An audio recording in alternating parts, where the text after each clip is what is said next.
dans la région que l'on appellera par la suite Dorne, une maison s'était taillée une solide réputation au fil des âges.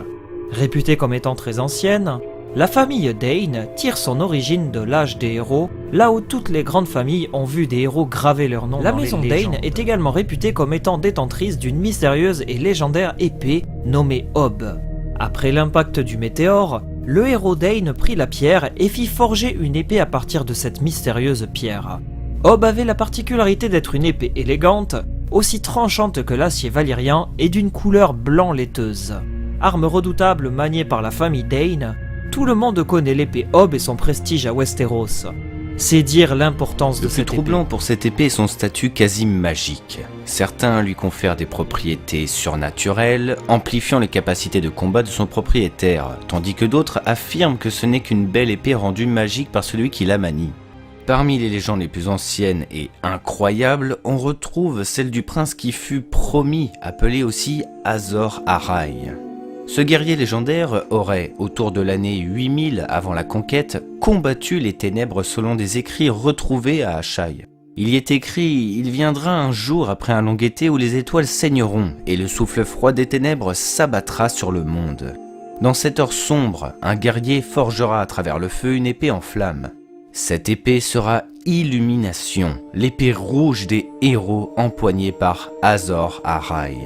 Et les ténèbres s'enfuiront devant lui, quand les étoiles saigneront et que les ténèbres se rassembleront. Azor Ahai renaîtra au milieu de la fumée et du sel pour amener les dragons à la vie. Cette prophétie est très importante car elle mentionne à 2 reprises des étoiles qui saignent. Dans la saison 6, la séquence de la mort de Lyanna Stark semble conforter l'idée que Jon Snow, né durant ce tragique épisode, est le prince qui fut promis. Nous sommes dans le sud de Westeros, non loin de Dorne, dans une région où la poussière est très présente. Le sel est également présent dans les larmes de Lyanna Stark, heureuse de revoir son frère Ned une dernière fois. Ce dernier a, par ailleurs, déposé l'épée Aube au pied du lit où gît Lyanna. Aube est ensanglantée, tout comme le linge de Lyanna. Sur son pommeau se trouve une étoile. La fumée, le sel, l'étoile en sang. Tous les éléments sont réunis pour dire que Jon semble être le prince qui fut promis.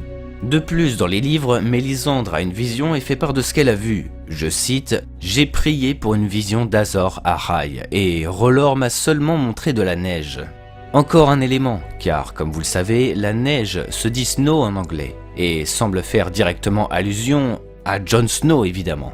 Tous ces éléments semblent avaliser le fait que Jon est le prince qui fut promis, c'est-à-dire la réincarnation d'Azor Ahai. Et du coup, quel serait le rôle d'Aube, l'épée des Dane dans tout ça? Eh bien, on peut très bien imaginer que l'épée Aube est en réalité la réincarnation d'Illumination, l'épée légendaire d'Azor Ahai, et qu'elle attend son propriétaire au météore afin de réellement s'illuminer. On peut donc prendre en considération les dires de cette prophétie sur Azor Ahai. Au fond, quand on regarde le ciel dans la nuit, on peut y voir briller toutes sortes d'étoiles.